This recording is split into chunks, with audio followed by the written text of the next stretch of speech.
Well, ladies and gentlemen, here we are. It's officially playoff season, and depending on what kind of a Leaf fan you are either so excited or you are so terribly nervous. And to be honest, I get both sides of it. I get being incredibly nervous, given the history, given that we played these guys before, given everything about cheering for the Toronto Maple Leafs makes you nervous for this series. But on the other hand, I get being excited. I get being hungry. I get being motivated. I get all of it, and I think I sit just a little bit in the middle, if not leaning towards that hunger and that drive to win. And so before I get into my official prediction of how I think the series is going to go, let's look at a couple numbers. Let's break down both of these teams, and let's see who are the two titans that are clashing right now. And so we will begin with the Tampa Bay Lightning, and really just by saying that, what else is there to say about this team? Over the last 3 years, they've had 2 Stanley Cups, one that they beat the Dallas Stars in the bubble. Then they won another Stanley Cup less than a year later in a normaler season. And then, of course, last year, they beat the Toronto Maple Leafs in the first round in 7 games, and they go to their 3rd straight Cup finals, where they lose to the eventual Stanley Cup champion Colorado Avalanche. Now, most of those pieces from those teams, Kucherov, Stamkos, Point, they're all still there. Andrei Vasilevskiy is still there.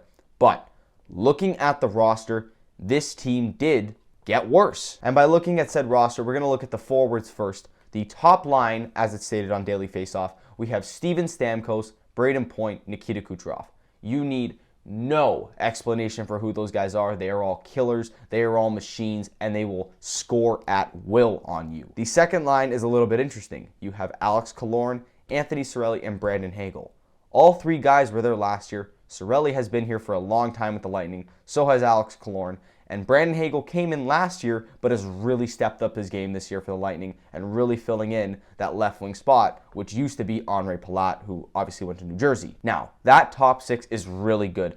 And that top line, it's borderline perfection. You cannot get any better than that. Nikita Kucherov, once again over 100 points. Stamkos broke a couple records this year. And Brayden Point just continuing to evolve as a center. Then we move into the bottom 6, where we have Michael Eyssimont, Nick Paul, and Ross Colton as their third line. Now, Ross Colton and Nick Paul. Nick Paul was a Leaf killer last year. Came over from Ottawa to the Tampa Bay Lightning, scored 2 goals in Game 7, and eliminated the Maple Leafs. He is a bona fide Leaf killer, this guy. And Ross Colton has a game-winning, cup-clinching goal against, I believe it was the Montreal Canadiens. And then finally, we have Michael Eyssimont, which I didn't know too much about. He was a 5th-round pick from a couple of seasons ago, and this year he has 5 goals, 10 assists for 15 points, and he's a +3. He's been an incredibly solid player for the Tampa Bay Lightning, and has overall done a good job at filling in that spot on the 3rd line. And then finally, we have the 4th line, which once again needs no introduction for the Lightning.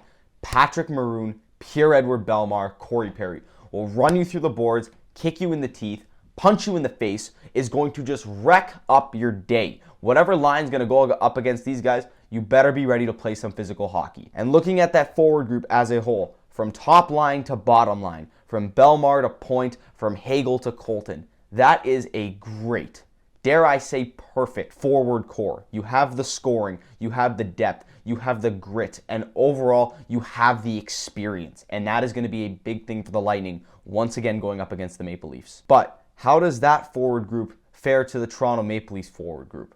We're going to look at that in the next portion of the video, but for now, we're going to move on to the Tampa Bay Lightning defensive pairings, which might I add are equally as interesting. As it's listed on Daily Faceoff right now, we have Victor Hedman with Nicholas Perbix, Mikhail Sergachev with Darren Raddysh, Ian Cole with Erik Cernak. Now, Victor Hedman needs, once again, no introduction. Norris Trophy winner. He's been the quarterback of this entire team for a long time now, and Mikhail Sergachev has been the perfect complement to him. And then the bottom pair just seems like a nightmare to play against with the size advantage and with how much Cernak can hit and how much both of these guys just have the experience. That's the big thing with the Tampa Bay Lightning defense.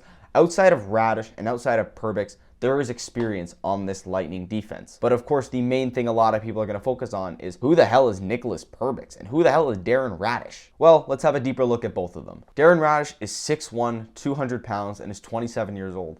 And in 17 games for the Lightning so far this year, he just has the goal and the assist. And so just off of those numbers alone, you would think that is a huge hole. But as far as I can tell, he's done a great job of complementing Sergachev as has Perbix to Hedman. Now, I obviously wouldn't imagine that these two guys are going to be eating up a chunk of the minutes. I don't know Tampa's system too well and how they're going to play this, but I would imagine at some point either Cole or Chernak is going to jump up onto that top line and be Hedman's line mate. Now, on the other hand, Nick Perbix has played a lot more minutes for the Lightning this year. He has 69 games played, 5 goals, 15 assists for 20 points, and he is a plus 11. Now, how much of that is due to the fact that he's playing with Victor Hedman? There's probably a considerable amount. But like Radish, he's done a great job at complementing Hedman. A lot of people are going to see these guys as weaknesses. These are ways that Tampa is plugging in their holes with the depth in their lineup. And once again, how does this fare to the Leafs defense? We're going to talk about that in a few short minutes. Now, you probably noticed that I'm actually missing a guy from the Lightning's forward group, and that of course is Tanner Jeannot. Well, Tanner did actually return to practice at the time that I'm recording this and is now listed as day-to-day, so he could at any point in this series jump back in the lineup for the Lightning and fill in maybe that third line role where Esimont is currently. And finally, the goaltending, which is a huge factor in this series. Andrei Vasilevskiy. I'm not even going to talk about Brian Elliott because he's not going to play, but Andrei Vasilevskiy, probably the best goalie of our generation. Just saying that name screams so much.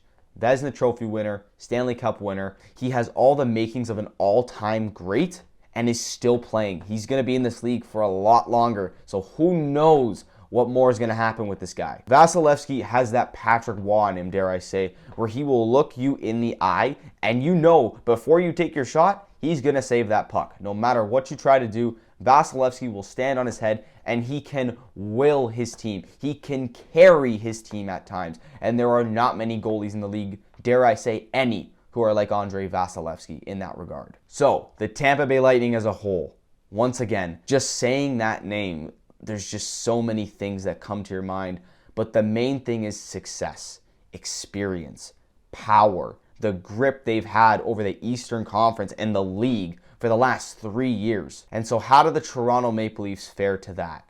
How does the team that has failed numerous times to get out of the first round, to do anything of note in the playoffs, choke away their chances, how do they fare to this team this time around? First, let's look at the forwards. Looking at Daily Faceoff once again, we got Michael Bunting with Austin Matthews and Mitch Marner.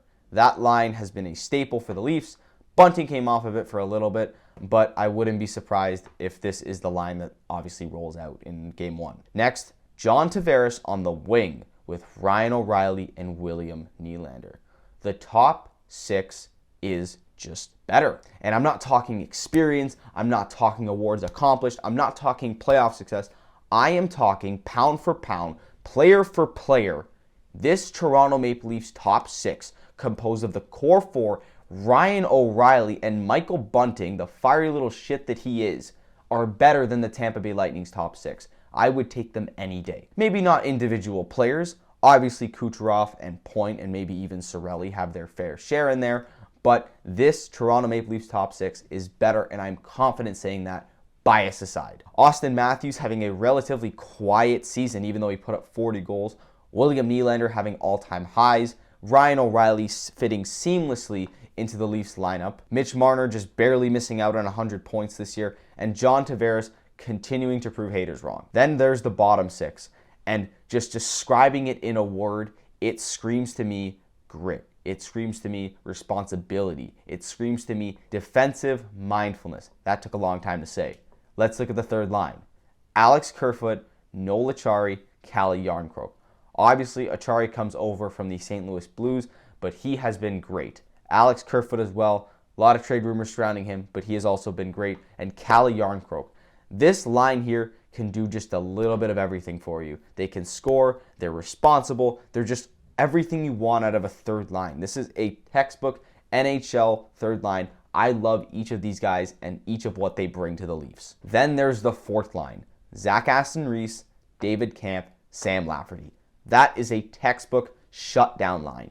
You have David Kampf, who can lock up any center in the league. You have Zach Aston-Reese, who's one of the best defensive players in the NHL. And Sam Lafferty is just a complement on that right wing to add a little bit of scoring as well as being responsible in his own right. So once again, looking at the entire forward groups side by side, where Tampa has a little bit of weakness in their bottom 6, Toronto has strength. all throughout the lineup. Even the extras, I know I didn't mention extras for Tampa, but for Toronto, you still have Wayne Simmons and Matthew Knies who could play a factor in this series. And where some might say, Michael Bunting looks a little weak on that left wing on the top line. Well, he's played with Matthews and Marner for a while now, and if anything, somebody like Calle Jarnkrok or Alexander Kerfoot can slide up there. Or I wouldn't even be surprised where someone like Ryan O'Reilly moves down to maybe the third line and someone like Jarnkrok, Lafferty, Kerfoot. There's just so many options where somebody can move up into the lineup as well as move down. Keefe has never been ashamed of using the blender. He will roll it out if he has to and just mix up the lines as he needs to. So, in conclusion, can we agree that Toronto's forward group is better than Tampa's? Is it deeper? I think so. And is it better? I think so. Then moving on to the defensive pairings. As listed here once again on Daily Faceoff, we have Jake McCabe and TJ Brodie.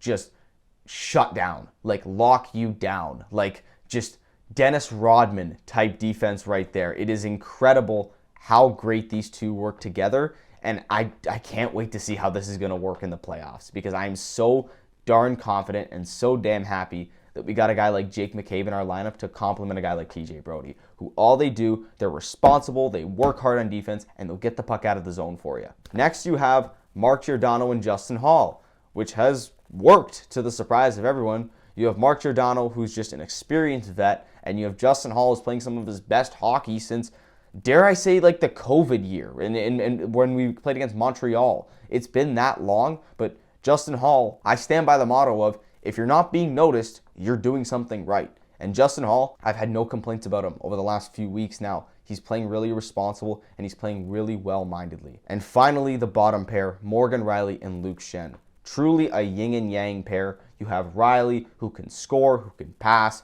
who can get you a decent breakout, who can be the quarterback on a power play. And then you have Luke Schenn, who can run you through the boards, hit you up, knock out teeth. It's truly like just two different defensemen that just work really well together. And so once again, looking at the defensive pairings, comparing it to Tampa, it's a little closer than a lot of people think, but I would still probably give the edge to the Leafs here once again. Now, obviously the Leafs do not have a Victor Hedman type guy in their lineup. The closest thing to that is Morgan Rielly, and that, like, just putting those two in the same sentence does not sound right. But when I tell you, what do I think is going to lock you down more, Mikhail Sergachev and Darren Radish versus Jake McCabe and TJ Brodie, I would probably lean towards Jake McCabe and TJ Brodie. The Leafs defense just seems to fit a lot better. It has been a lot better. There is an overall commitment to defense and mindfulness and getting the puck the hell out of the zone. It has been present all throughout the year. And this Leafs defense has improved drastically. It is a strength. It has turned into a strength for the Leafs. And whether you want to take the Lightning defense or the Leafs defense, I'm not going to bid you on either one of them. I would personally still go with the Leafs defense. I'm confident that these guys are going to hold their own and they can take on any line, even that top one that you throw at them. And finally, the goaltenders. Ilya Samsonov and Joseph Woll are listed as the two goaltenders heading into Game 1. Now, obviously, the big elephant in the room is where the hell is Matt Murray? Well, as far as we know, he's still dealing with an injury. Could he factor into the playoffs? Absolutely he could. But as it stands right now, Murray is not going to be in the lineup for Game 1. Ilya Samsonov, not much to say about him. He's been fantastic this year for the Leafs. He's been great at home, decent on the road. You can't really complain about that. And as overall, I believe, taken over that starting role, he is the Leafs starting goalie, and I'm confident in him going into the playoffs. Now, pound for pound with Andrei Vasilevskiy, but the Leafs have never really needed Samsonov to be otherworldly. But even in that regard, he's been better than Vasilevskiy in a couple of different stats, mainly save percentage. Overall, on defense, the Leafs do a great job at making sure that high danger chances rarely make it towards Samsonov, and that any shot that does, he's able to quickly turn aside or freeze up. So in that regard, I don't believe that the key to winning this series would be Samsonov standing on his head making 50 saves every single night. I don't think that that's the way that they're going to win this series. But if it were to come down to it and it became a goalie battle, obviously I would have to go with Andrei Vasilevskiy because that guy is a world killer. Now, just free flowing this from the rest here. Stats are gone. Everything is gone. We've talked about everything that we can on paper. Everything else now is left totally up to fate to decide. No matter how much numbers I throw at you, no matter how many lineups and combinations I throw at you, no matter what happens, Everything gets erased the second that that puck drops. And so with that regard, how do I think that this series is going to go? How do I think that the Leafs fare against the Tampa Bay Lightning? As you can tell, I think that they match up pretty well. And so dare I speak into existence that I believe that the Toronto Maple Leafs will beat the Tampa Bay Lightning in 5 games. Let it out, please. Let out all the hate. I can take it. Trust me, I can take it. I've been on Twitter. I can take it. And so, of course, the next question is, why the hell do I feel this way? And I'll tell you, kind viewer, why I feel this way. It's because it feels overdue. We have waited for this for years. We have the best Leaf team we've had in my entire lifetime. Every single time I think I've seen the best Leafs team, I've seen the best Leaf team, I've seen the best Leaf team. This is truly no more excuses. This team is loaded. They're armed to the teeth on offense and on defense and in net. They are loaded and they are bound to eventually do something in these playoffs. Scream at me all you want about 2004, 1967, the series versus the Habs, Boston's in our heads. That doesn't matter. I believe that this is the year. I'm going to say it. I believe that this is the year that they finally do it. This is the year that they get out of the first round. And what happens after that? Who knows? I believe personally that they're going to win both of the games at home. That they're going to come out. Tampa's going to be tough. Nobody's going to deny that. But I think we take both of the games at home. And I think we take one of the games in Tampa. But at that point, all you need is the split in Tampa. You need the split in Tampa and you need 2 games at home. And then suddenly you head back to Toronto with a chance to close out the series in 5. That is how I think that the series is going to go. Now, is it set in stone? Of course not. I'm an 18-year-old kid who just happens to like the Leafs and posts on YouTube. What the hell do I know? But what I do know is that through watching this team throughout my entire life, living this core, growing up with this core, seeing guys that I love leave, signing guys that have become my favorites, I know how badly I want this as well as you guys want this. And you can tell this year that they want it too. Every single demon, 2018, 2019, 2020, 2021, every single year that has haunted this franchise comes to a head this year. These guys want it. And they want it bad, and you can tell in the way that they speak, the way that they carry themselves, the way that they fight for each other out there. They want it. They want it just as much as we want it, if not more. Austin Matthews said it at the end of the year last year. We're right there. We are right there. And I said it last year too. We are right there. One of the primary things I said last year was I seen last year's series as a new beginning. And I stand by that. This right now, if that was the new beginning, losing in 7, this is now carrying on that message. The new beginning. Because this is the year that I believe that they finally get out of the first round. And every single demon that every Leaf fan has been opposed to, every player that has played here has been opposed to, is going to be gone. We're going to get out of the first round.